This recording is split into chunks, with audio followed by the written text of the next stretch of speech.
Before I spoke a word, you were singing over me. You have been so, so good to me.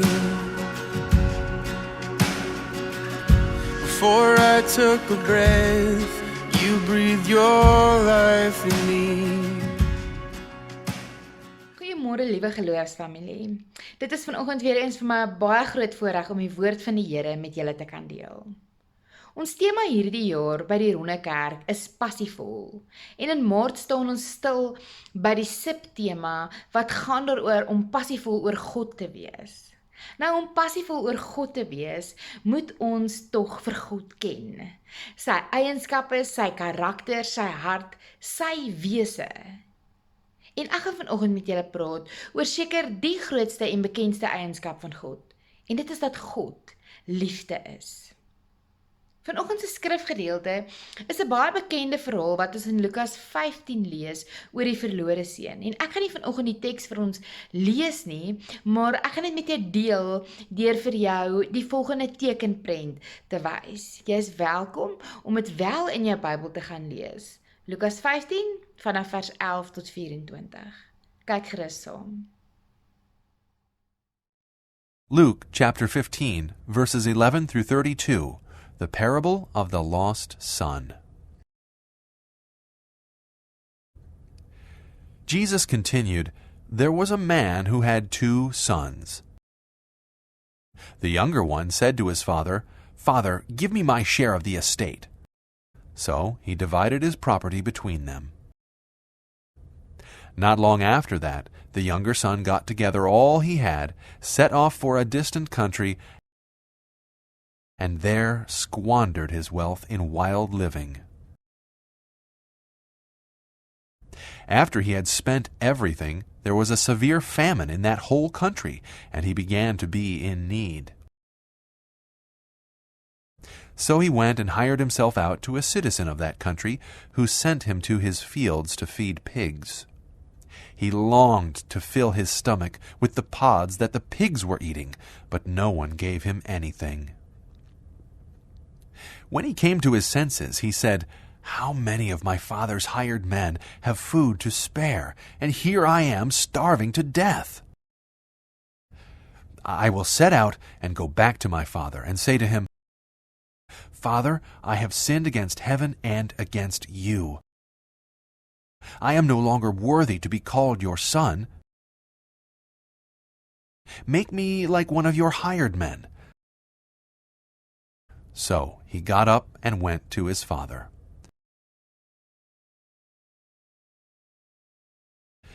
But while he was still a long way off, his father saw him and was filled with compassion for him. He ran to his son, threw his arms around him, and kissed him.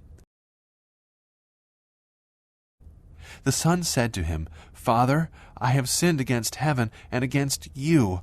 I am no longer worthy to be called your son.' But the father said to his servants, 'Quick, bring the best robe and put it on him. Put a ring on his finger and sandals on his feet. Bring the fattened calf and kill it. Let's have a feast and celebrate. For this son of mine was dead and is alive again. He was lost and is found.' So they began to celebrate." Julle ken sekerlik die geboorteorde teorie of die birth order theory, of jy het dalk al daarvan gehoor. Nou dit is 'n teorie wat deur Alfred Adler ontwikkel is in die 20ste eeu, waarin hy van mening is dat die plek of die orde waarin 'n kind gebore is in 'n gesin, groot dele van sy of haar persoonlikheid na vore bring. Ek weet nie hoe wyd dit aanvaar word in die sielkunde nie. En ek weet nie te veel daarvan af nie, maar dit is nogals 'n heel interessante teorie. Ons kan dit vanoggend so klein bietjie toets, sommer daar waar jy is. Wie van julle is oudste kinders? Okay? Wie van julle is dan middelste kinders, en jongste kinders, en enigste kinders? Ek is daagliks verbaas om te hoor hoe slim Google is en hoe baie mense alles glo wat hulle op Google lees. So kom ons kyk na wat Google oor hierdie geboorteordes te sê het. Hierdie teorie koppel die volgende eienskappe aan oudste kinders. Dit sê dat oudste kinders meestal presteerders is, altyd betyds, maak asof hulle alles weet, baasspelerig is, verantwoordelik is, hou by die reëls en dat hulle pleasers is. En dit gebeur omdat hulle 'n uitermate groot behoefte het aan goedkeuring en daarom wil hulle heeltyd ander tevrede stel. Dan koppel hierdie teorie die volgende eienskappe aan middelkinders. Hierdie teorie is van mening dat middelkinders maklik aanpasbaar is, dat hulle dikwels kompromieë aangaan, dat hulle vredemakers is en nie van konflik hou nie, dat hulle onseker van hulle self is, dat hulle diplomaties is, dan sê dit they can be rebellious, maar terselfdertyd is hulle people pleasers. Hulle wil dit doen wat maak dat 'n ander tevrede is met hulle. En dan koppel dit eienskappe aan die jongste kinders, eienskappe soos dat hulle sosiaal is, dat hulle ongekompliseerd is, dat hulle selfgesentreerd is, dat hulle manipulerend is en kompeterend is, dat hulle hou daarvan om gepamper te word en dat hulle regte aandagvrate is. So, hulle wil ook ander kry om van hulle te hou. Nie noodwendig deur pleasers te wees nie, maar deur oulik te wees of te probeer wees, of deur te wen, of deur hulpeloos te wees, of as hulle dan nou nie op een van daai maniere kan nie, deur te manipuleer. En dan koppel hierdie teorie ook 'n klomp eienskappe aan aan enigste kinders. Hulle sê enigste kinders is baie soos oudste kinders, hulle is oorverantwoordelik, hulle het baie selfvertroue, hulle presteer goed, hulle wil wel die center of attention wees, hulle is baie veel eisend en hulle is sensitief en hulle doen glad nie goed met kritiek nie, want hulle wil hê mense moet van hulle hou en hulle het mense se goedkeuring nodig. Nou wonder julle seker waarmee hierdie oefening ons vanoggend help, buiten om ons dalk baie goed of baie sleg oor jouself te laat voel. Die punt waarby hierdie teorie ons wil bring, is dat dit nie saak maak waar ons plek is of wat die volgorde van ons gesin is nie. Almal wil graag hê dat mense van hulle moet hou. En almal is op 'n manier onder die indruk dat hulle hierdie goedkeuring of hierdie aanvaarding en hierdie liefde moet verdien op een of ander manier. As ons goed presteer, as ons oulik genoeg is, as ons met niemand beklei nie, as ons 'n klomp dinge uitdeel, as ons verantwoordelik genoeg is en so kan ons aangaan. En die wêreld het ons geleer dat ons liefde kan verdien of moet verdien. Dis hoe ons groot word, dis hoe die wêreldstelsel werk, dis iets wat diep deel geword het van ons menswees. En omdat dit is hoe ons dink, hoe ons is, hoe ons leef, raak dit ook die manier waarop ons oor God dink. Ons dink dat ons op 'n manier ook God se liefde kan en moet verdien. En ons leefwêrelde het hierdie mentaliteit of hierdie valse ingesteldheid aan, omdat die wêreld waarin ons leef funksioneer op 'n performance-based acceptance. Aanvaarding op grond van wat jy kan bied of kan lewer. So ons glo dan ook dat God eintlik net werklik vir ons lief is wanneer ons goed doen, goeie resultate lewe, goeie lewenslewe. Want op 'n manier kan ons eintlik nie anders nie. Omdat dit is hoe ons groot geword het en hoe die hele samelewing werk. Alles volgens die prinsip dat aanvaarding verdien moet word. So wanneer ons goed doen of by die wêreld se norme en standaarde inpas, dan word ons aanvaar. En wanneer ons sleg doen, of dan anders as die wêreldnorm is, dan word ons verwerp. En as dit is hoe ons liefde ken, as dit is hoe ons liefde verstaan en oor liefde vir myself dink, dan is dit natuurlik ook hoe ons oor God se liefde sal dink. En dit gebeur nie bewustelik nie. Niemand van ons gaan sit en dink, wat kan ek doen om God se liefde te verdien nie, of hoe moet ek wees dat God baie van my sal hou nie. Maar onbewustelik is dit presies wat ons doen.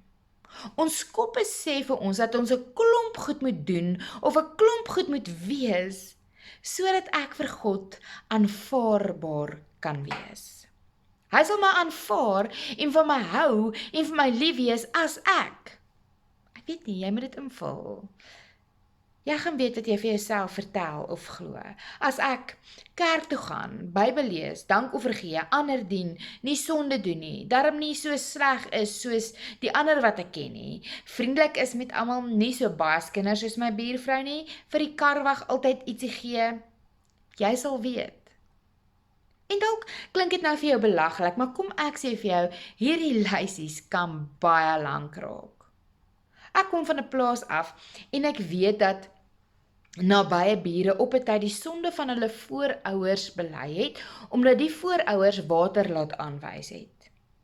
Dan het ons vriende in Johannesburg gehad, wat geglo het dat hulle nie 'n ordentlike kar mag ry nie. En ek het familielede gehad wat nie kos in hulle kaste gehad het om vir hulle kinders te gee nie, maar elke Sondag kerk toe gegaan het om seker te maak dat hulle R200 in die kollektebordjie gooi. En dis nie stories wat ek opmaak nie, dit is die realiteit. Ons skep vir onsself 'n baie wettiese godsdiens en ons hang dit aan in plaas daarvan om in geloof en as vrygekooptes te lewe. En sonder om vinger te wys of te veroordeel, is dit hoe die kerk gelyk het waarin ek groot geword het. Elke Sondag het die dominee begin deur die wet te lees, nie eers net 'n opsomming nie, nee, die hele 10 gebooie. En dan moes ons skuld bely, en dan was daar vergifnis uitgespreek, of soos ek het onthou, die genadeverkondiging. Dit was sekerlik nie wetties bedoel nie. Die genadeverkondiging was daar om ons te herinner dat God ons steeds liefhet. Maar ons sukkel so erg om liefde te verstaan, omdat ons net te gewoond is daaraan dat liefde iets is wat verdien word, deur reg en goed en mooi op te tree. Dat selfs dit, iets wat goed bedoel was, wel so geraak het, dat wat ons doen, 'n manier was om God tevrede te stel.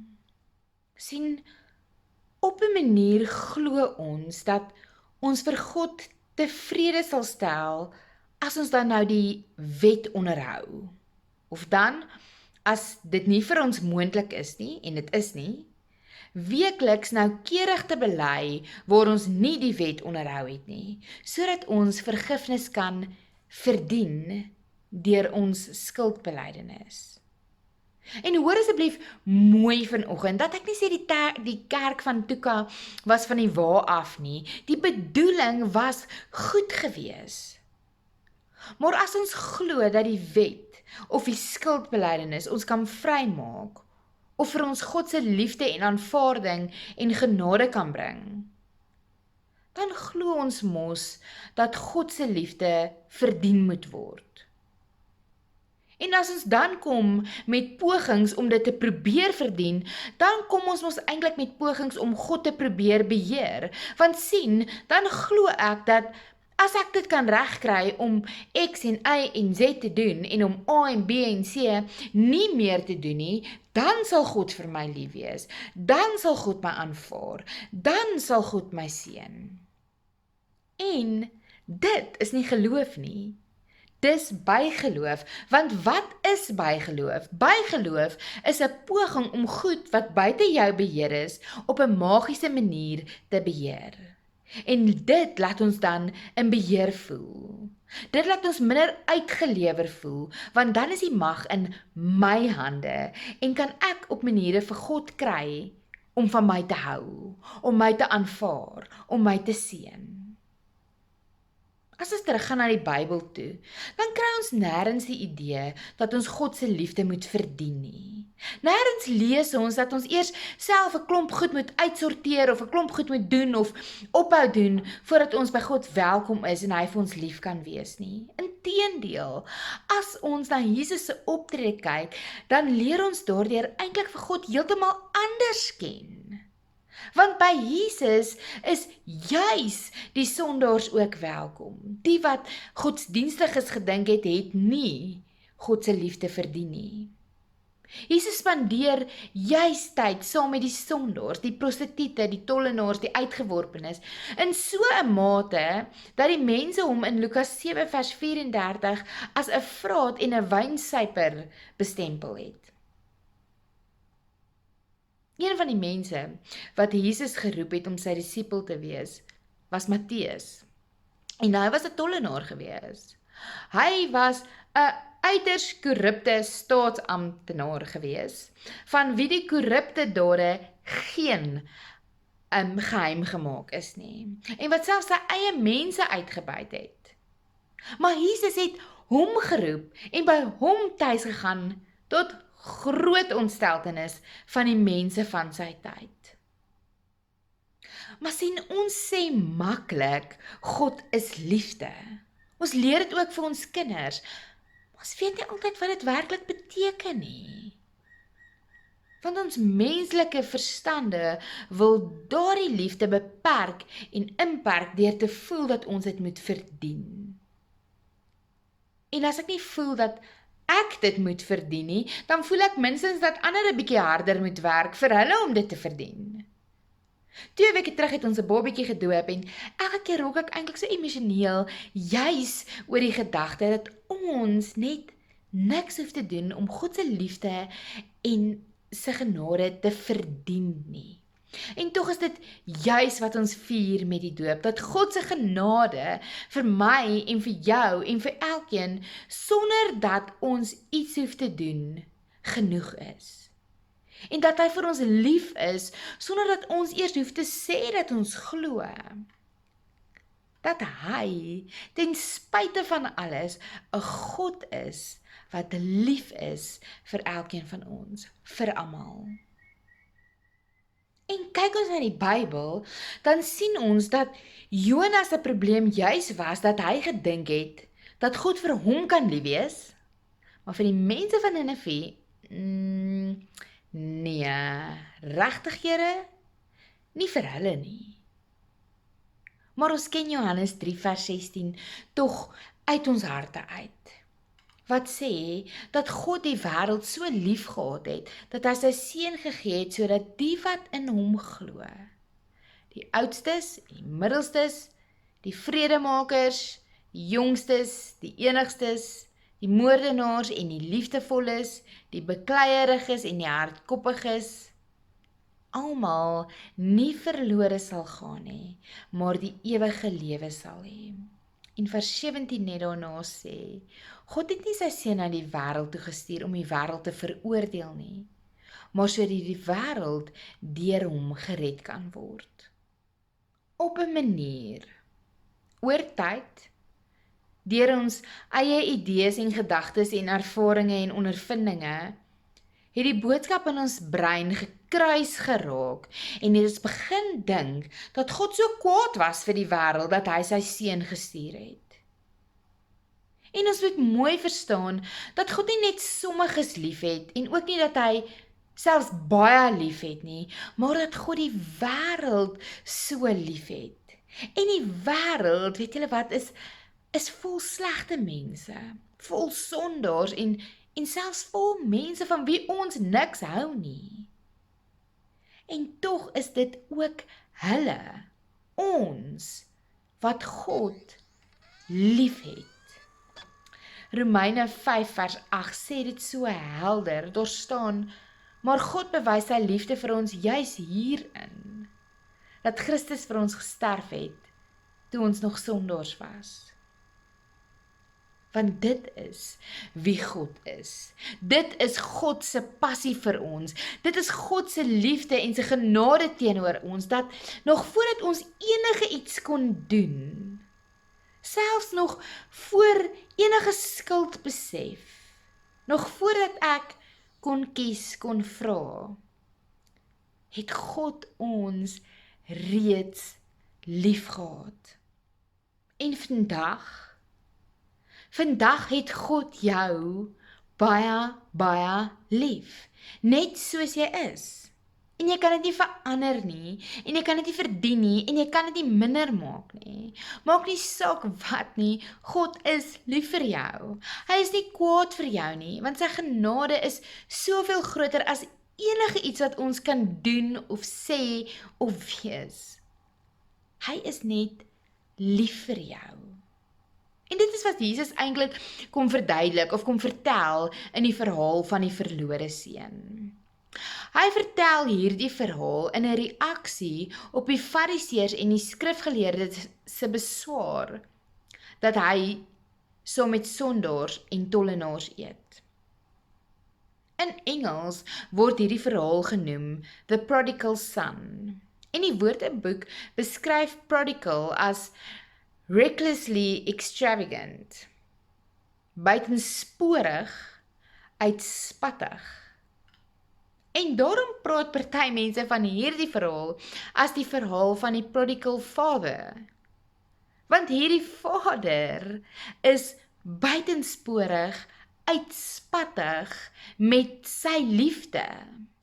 Sien, dis eintlik so moeilik om te begryp hoe erg hierdie kind in die verhaal se optrede werklik was in daardie tyd.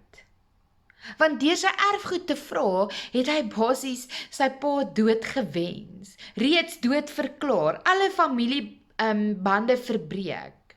En dit was skrikwekkend vir daardie tyd en wêreld. En hy het dit nie eers sinvol aangewend nie. Nee, hy het dit gaan vermors. So, wat tegnies sy pa se reg was, in reaksie hierop, was om hierdie seun met klippe te laat doodgooi. En dit was wat hy verdien het. Maar hierdie pa kyk nie na verdienste nie.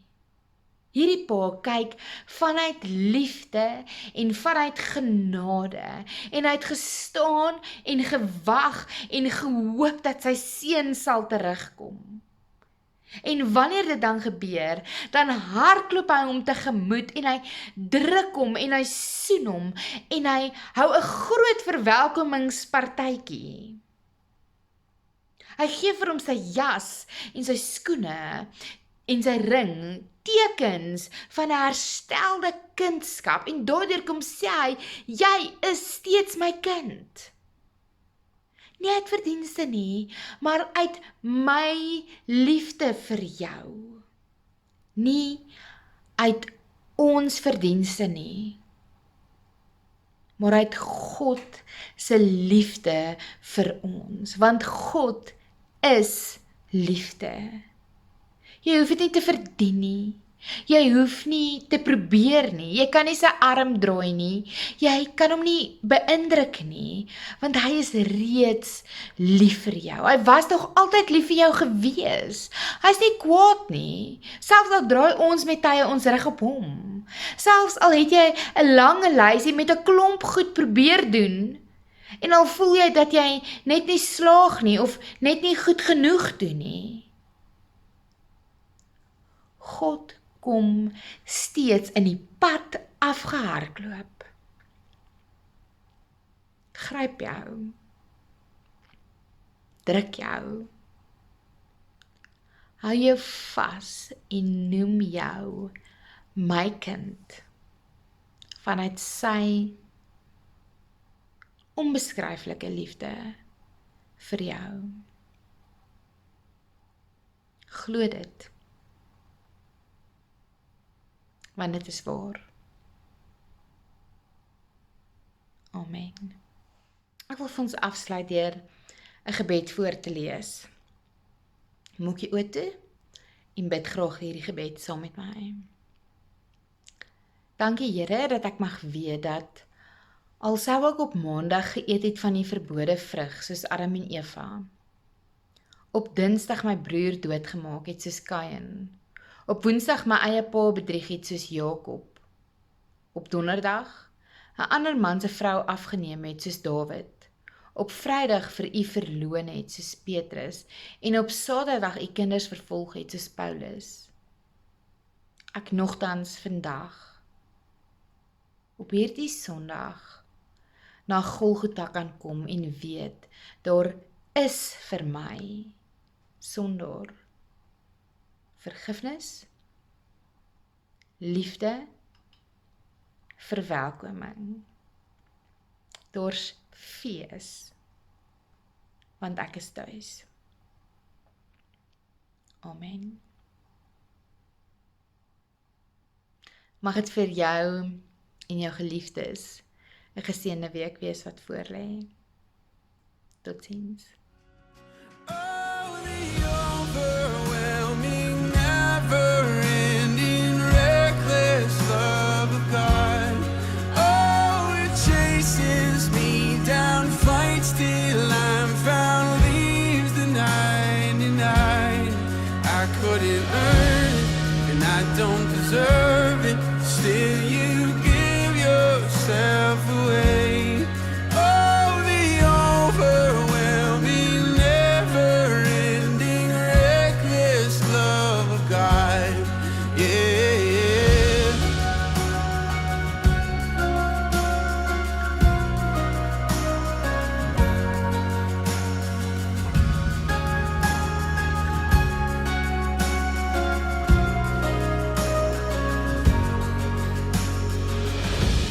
When I was your foe, still your love fought for me. You have been so good to me. When I felt no worth, you paid it all for me. You have been so kind to me. And oh, the overwhelming, never-ending, reckless love of God. Hallo liewe geloofsfamilie, ek wil julle graag met opgewondenheid vertel van die Ronde Kerk se week van pleisters 12 tot 17 April en ek wil almal hartlik daarna uitnooi. Almal is welkom. Jy kan dit aanstuur vir iemand in die gemeenskap of iemand uit die gemeenskap uit saambring.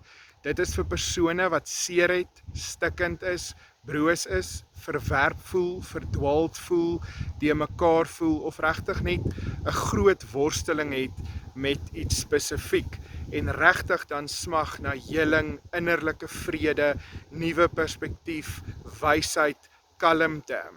Elke aand behandel of dek 'n ander tema. Dit is temas soos egskeiding, miskraam en stilgeboorte, depressie en angs, afsterwe en rou, afhanklikheid en verslawing en nog 'n paar ander. Jy kies dus die tema van jou keuse volgens jou situasie en jy woon daardie aand of die Saterdagoggend sessies by. Dit gaan 'n baie veilige ruimte wees. Daar gaan nie van jou verwag word om jou storie te deel of eers iets met die ander te deel nie. Ons gaan in 'n rustige atmosfeer bietjie ontdek waarheen die Here ons wil vat en 'n paar bronne bespreek, hulpmiddele tot heling, 'n paar kursusse en ons gaan behoeftebepaling doen. So jy is baie welkom vir een van daardie aande. Vir meer navraag kan jy my skakel of jy kan jou plek ook by my bespreek. Ek sien regtig uit daarna om julle daar te ontvang en die journey saam met julle aan te pak. Dit kan werklik net die plek van genesing, van heling, van vrede weer vir jou wees. Julle is baie welkom. Totsiens.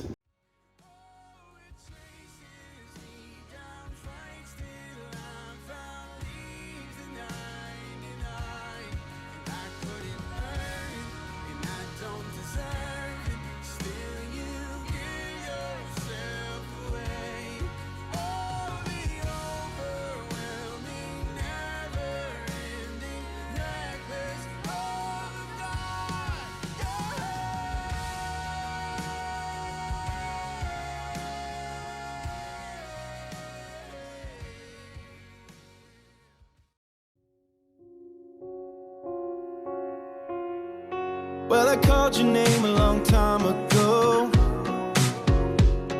and you sprung a well from a heart of stone. But I was careful then what I let you see. Only thought you wanted the best of me. The less I trust you, the less I grow. The more you love me, the more I know. I don't have to be afraid to show all of me, all of me. Where there's hurting, you show me what healing can do. Where there's hatred, you show me how kindness can move. Where there's fear deep inside, I won't run, I won't hide. I'll give you all of me so that you can see every broken piece and open up my whole heart and love you with my whole heart. So I'm ready now, gonna let you